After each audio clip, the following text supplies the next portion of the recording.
There was a lawyer once. His name was Francis Scott Key. He penned a song that I'm sure you're aware of. You've seen it. It's in most hymnals throughout our churches. It's called the national anthem. It is our song as an American. We go, however, to a ball game. We stand in our church services and we sing the words of that song, and they float over our minds and our lips, and we don't even realize what we're singing. Most of us have memorized it as a child, but we've never really thought about what it means. Let me tell you a story. Francis Scott Key was a lawyer in Baltimore. The colonies were engaged in vicious conflict with the mother country, Britain. Because of this conflict and the protractedness of it, they had accumulated prisoners on both sides. The American colonies had prisoners and the British had prisoners. And the American government initiated a move. They went to the British and they said, let us negotiate for the release of these prisoners. They said, we want to send a man out to discuss this with you. They were holding the American prisoners in boats about 1,000 yards offshore. And they said, we want to send a man by the name of Francis Scott Key. He will come out and negotiate to see if we can make a mutual exchange. On the appointed day, in a rowboat, he went out to this boat and he negotiated with the British officials. And they reached a conclusion that men could be exchanged on a one-for-one basis. Francis Scott Key, jubilant with the fact that he'd been successful, went down below in the boats, and what he found was a cargo hold full of humanity, men. And he said, men, I've got news for you tonight. You're free.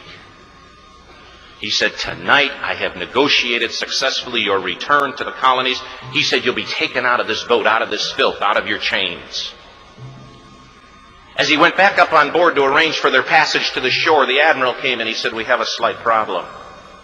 He said, we will still honor our commitment to release these men, but it'll be merely academic after tonight. It won't matter. And Francis Scott Key said, what do you mean? He said, well, Mr. Key, he said, tonight we have laid an ultimatum upon the colonies. Your people will either capitulate and lay down the colors of that flag that you think so much of, or you see that fort right over there, Fort Henry? He said, we're going to remove it from the face of the earth. He said, how are you going to do that? He said, if you will, scan the horizon of the sea. And as he looked, he could see hundreds of little dots. And he said, that's the entire British war fleet. He said, all of the gunpowder, all of the armament is being called upon to demolish that fort. It will be here within striking distance in a matter of about 2.5 hours. He said, the war is over. These men would be free anyway. He said, you can't shell that fort. He said, that's a large fort. He said, it's full of women and children. He says, it's predominantly not a military fort. He said, don't worry about it. They said, we've left them a way out. And he said, what's that? He said, do you see that flag way up on the rampart?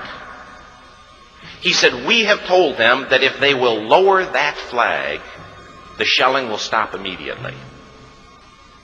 And we'll know that they've surrendered, and you'll now be under British rule. Francis Scott Key went down below and told the men what was about to happen. And they said, how many ships? He said, hundreds. The ships got closer. Francis Scott Key went back up on top and he said, men, I'll shout down to you what's going on as we watch. As twilight began to fall, and as the haze hung over the ocean as it does at sunset, suddenly the British war fleet unleashed. He says the sound was deafening. There were so many guns that there were no reliefs. He said it was absolutely impossible to talk or hear. He said suddenly the sky, although dark, was suddenly lit.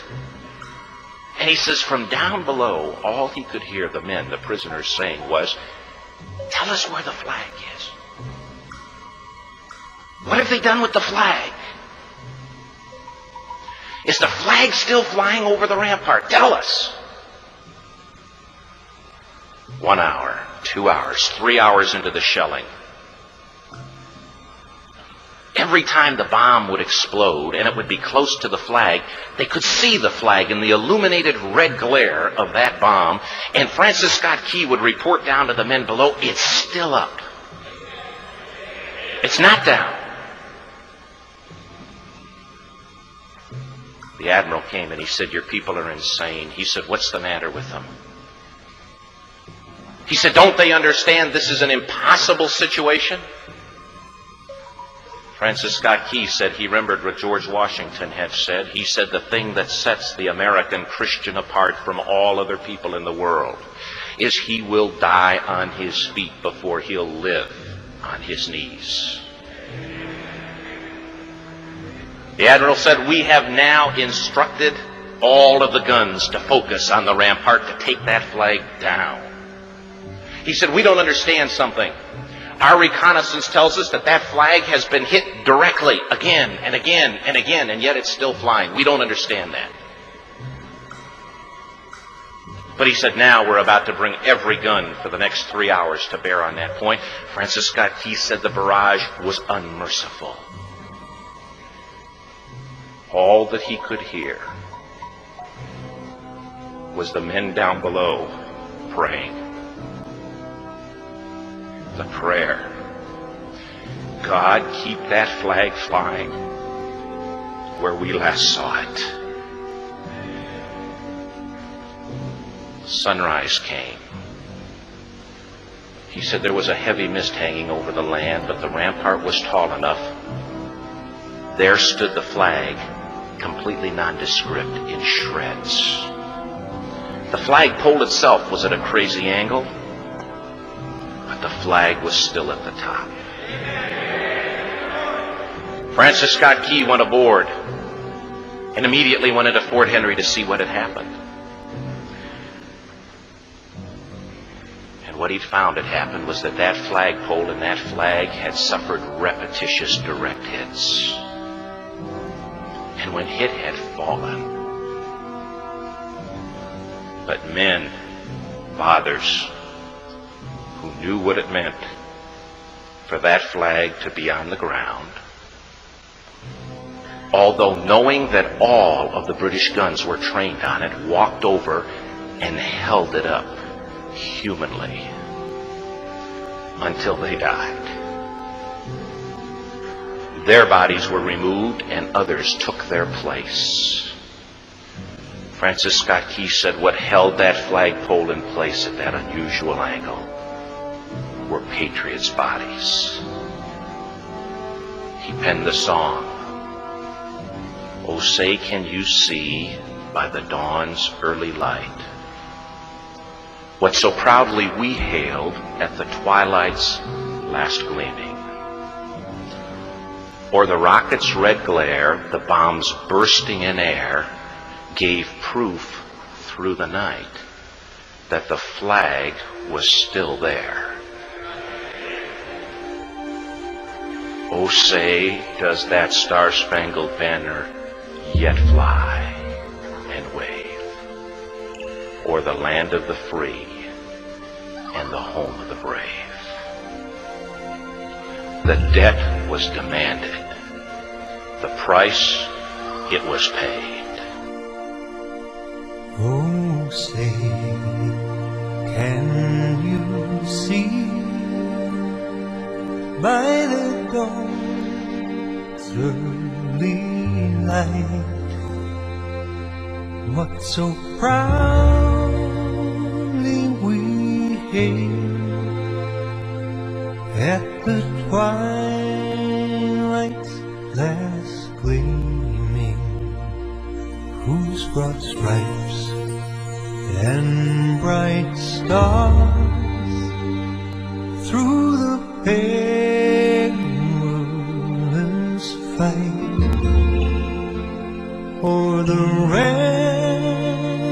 ramparts we watched were so gallantly streaming, and the rockets spread clear, the bombs burst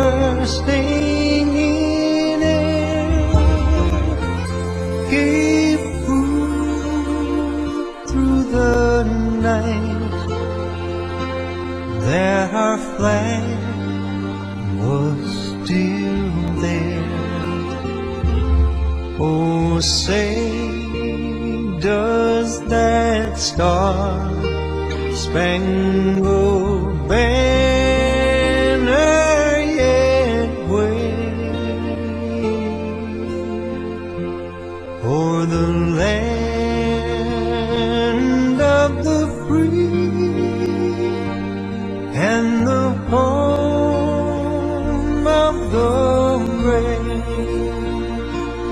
Oh, say, does that star-spangled banner yet wave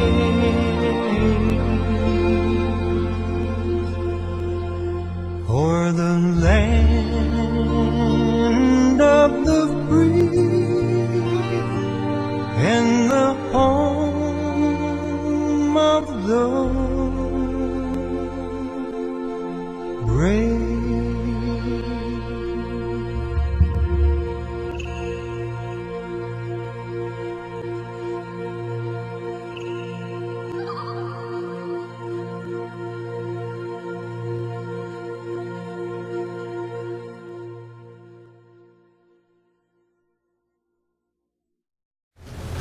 Thank you, Frank.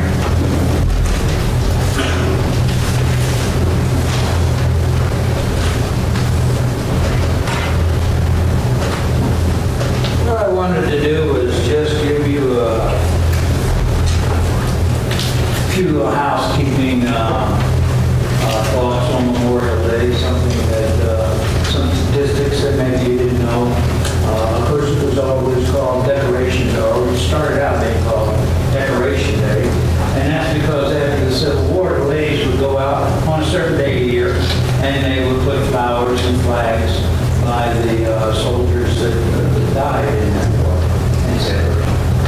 And but it was interesting because there were two decorations that did, because the South, women in the South, they did theirs on a certain day of the year, and the women in the North, they did theirs on a certain day of the year.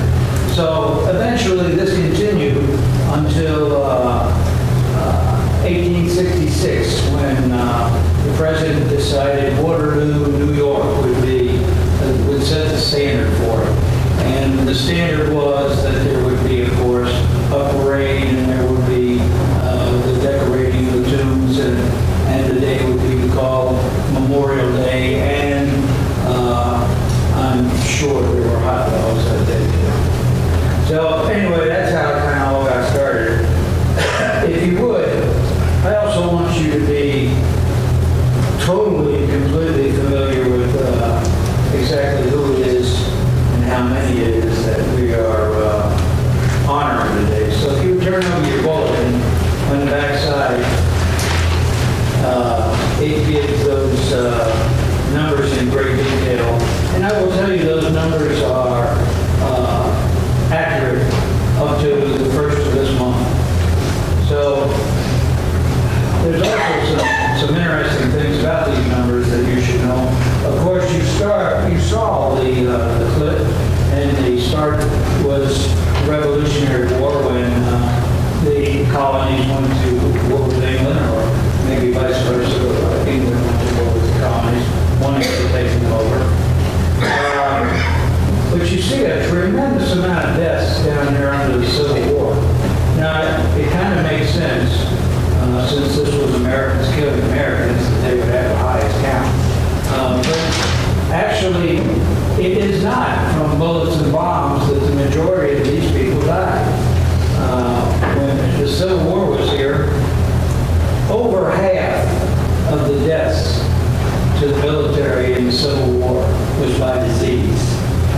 And it kind of makes sense. We live here. We know the weather patterns. We have experienced that. If you would just take for a moment and forget the fact that there's so many houses around here, replace them with a bunch of trees, and kind of say to yourself, where did these people sleep? Well, they didn't go home and sleep in their bed at the end of the night. They were out there in the middle of winter, in the middle of the woods. If they were very, very, very lucky, they had a tent. slept on the ground. So you lived through these winters here, so you know what it's like. And the Civil War went on for 4 years. So that's 4 winters. And winter goes a long time in this part of the country. Even longer in the north. And in the south it's uncomfortable. So it's not really all that hard to see where typhus and typhoid and dysentery and all these diseases that people died of came from. One might even make the argument that their death was worse than by a bullet or a bomb. But anyway, I wanted you to make that realization. I wanted to give you this list. I wanted you to look at it. You can take it home with you and look at it again. There's just a tremendous number of souls. As a matter of fact, I have down here since the beginning of the country 1,261,031 souls that gave their lives for our freedom. Not everybody can serve in the military. Not everybody wants to serve in the military. But that doesn't mean that the people who don't serve in the military don't have a responsibility for the same liberty that these people guarantee, the same freedoms that these people have guaranteed us. So what is our responsibility? What do we do? I think the first thing that we need to do is respect those that do serve in the military. The second thing I think we need to do is what we're doing today. We need to honor those who made the ultimate sacrifice for our freedom. The third thing I think we need to do is we need to demand justice and resources to anyone who served in the military. All the wars that we've had have not always been popular wars. And when a war like Vietnam wasn't popular, then the soldiers and airmen and Navy guys that served in that war also were treated unpopularly when they came home. We must see that that never happens again. One of the greatest one-liners that ever came out of our American history was spoken by President John F. Kennedy when he said, "Ask not what your country can do for you. Ask what you can do for your country." And I think that's poignant today. Some gave all, but all gave some. So I'd like to change President Kennedy's words just a little bit